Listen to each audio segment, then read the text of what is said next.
From the north, south, east to west, wherever around the globe, math is everywhere. Good day, ladies and gents, and welcome for today's show, the Miss Math World 2022, where ladies with beauty and brain from different countries will compete for the crown.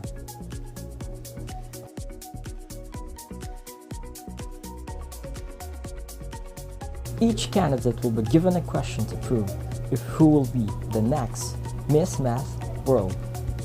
So without further ado, let me introduce you to our candidates. From the country of India, Miss Helena May Candido. From the country of Australia, Miss Princess Kate Villar. From the country of Colombia, Miss Malini Cervantes. From the country of Philippines, Miss May Bolasa. From the country of China, Miss Jonna Buhian. And from the country of Brazil, Miss Janice Cagadas. Before we continue, let me give you a glimpse what is mathematics as a tool. Now, statistics is a branch of applied mathematics that deals with gathering, organizing, presenting, analyzing, and interpreting the collected data.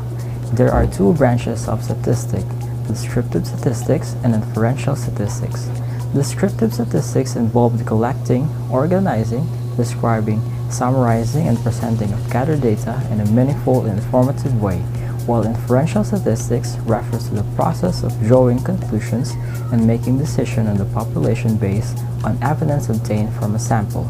Inferential statistics include estimation and hypothesis testing. In performing all these processes involved, the application of statistical tools and techniques is necessary. Statistical tools derived from mathematics are useful in processing and managing numerical data in order to describe a phenomenon and predict values. Now, let's move to the question and answer portion. For the first candidate, Miss India, the question is: Data is everywhere. It is observable and measurable. With the advancement of technology, every day, data can be accessed anywhere and by anyone. When data is correct, valid analysis and interpretation can be generated to produce valuable informations. In my own perspective, statistical data collection, categorization, and interpretation plays a vital role in our everyday living because it serves as our basis in making actions, decisions, justifications, and appropriate strategies in every situation, event, and phenomena. More importantly, in the various fields of education, in business, health, population, and many more that can be sorted out using right methods and formulas through systematic measurements, structures, and presentations. Through the vast application of gathering and organization of data, there emerge its important terms. It is our role to determine the type of data and the variables given for a deep analysis and to arrive in an accurate approach and solution to prevent errors. And that would be all. Thank you.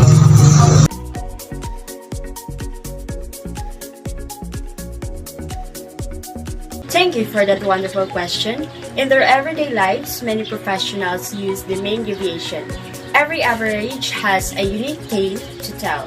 Absolutely, the purpose of deviation can also be used to see how far each score differs from the starting average. Based on the mathematical outcomes, this method of data analysis allows the teachers to determine if the test was too difficult, too easy, or just right.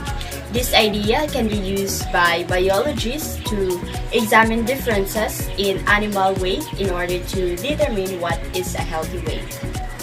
This is also used to determine how far a data set's values are from the center point. The data set's center points are the mean, median, and mode. To put it another way, the mean deviation is used to determine the average of the data's absolute differences from the central point. Both ungroup and group data can be used to determine mean deviation.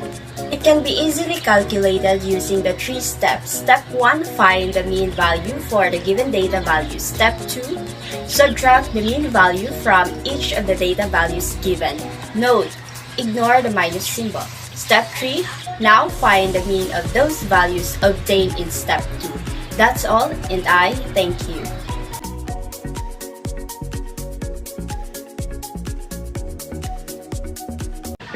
Thank you for your wonderful question.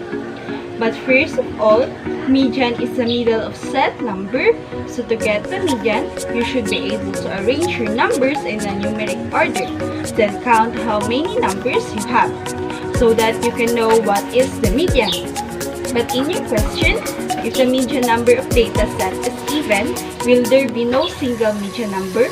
Okay, even the number of data set is even, there is a median number, so for you to understand. Let me give you an example of even data set number. So 1, 2, 2, 4, 5, and 7. Since there is an even number, you need to take the average of the middle two numbers by calculating their mean.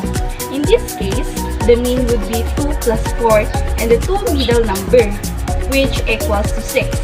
Then, you take 6 and divide it by 2, which is the total number of scores you added together, which equals to 3. So the median of this example is 3. And that's all. Thank you.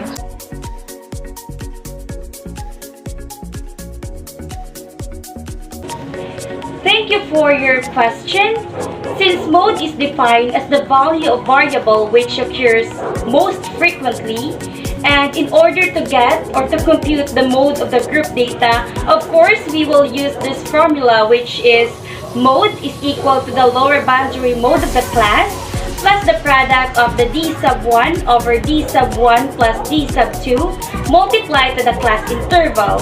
And in order to get the modal class, which is the class with the highest frequency, and the lower boundary mode of the class, which is the lower limit, minus 0.5. And the d sub 1 is the highest frequency minus the frequency of the next lower class. And the d sub 2 is the highest frequency minus the frequency of the next upper class. And lastly, the class interval or the class width, which is the difference of the two consecutive lower limits. And so by using this formula, we can use or we can find the mode by substituting this value. And that's all. Thank you.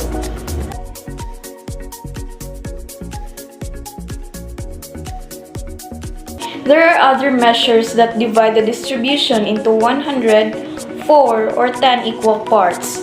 These are other measures of position, the percentiles, the quartiles, and the deciles. Percentile indicates the number at which a certain percentage of data falls. Moreover, it is a score points that divides the distribution into 100 equal parts. To calculate the percentile, the data should be ordered from least to greatest. There are two data of a percentile. The first one is the group data, and the second one is the ungrouped data. On the other hand, deciles are form of percentiles that splits the data into groups of 10. Similar to deciles, quartiles are form of percentiles. However, quartiles data are being split into quarters.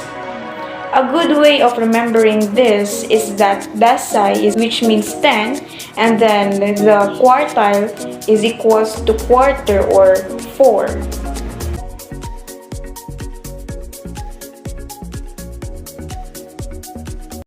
Thank you for your wonderful question. I do believe that measures of variations describe the distribution or dispersion of your data in statistics.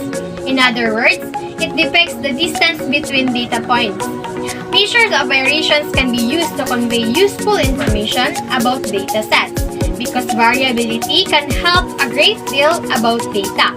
Measures of variations are important in a range of vocations that rely on statistics because they may be used to measure, evaluate, and describe trends and data. So how to compute range?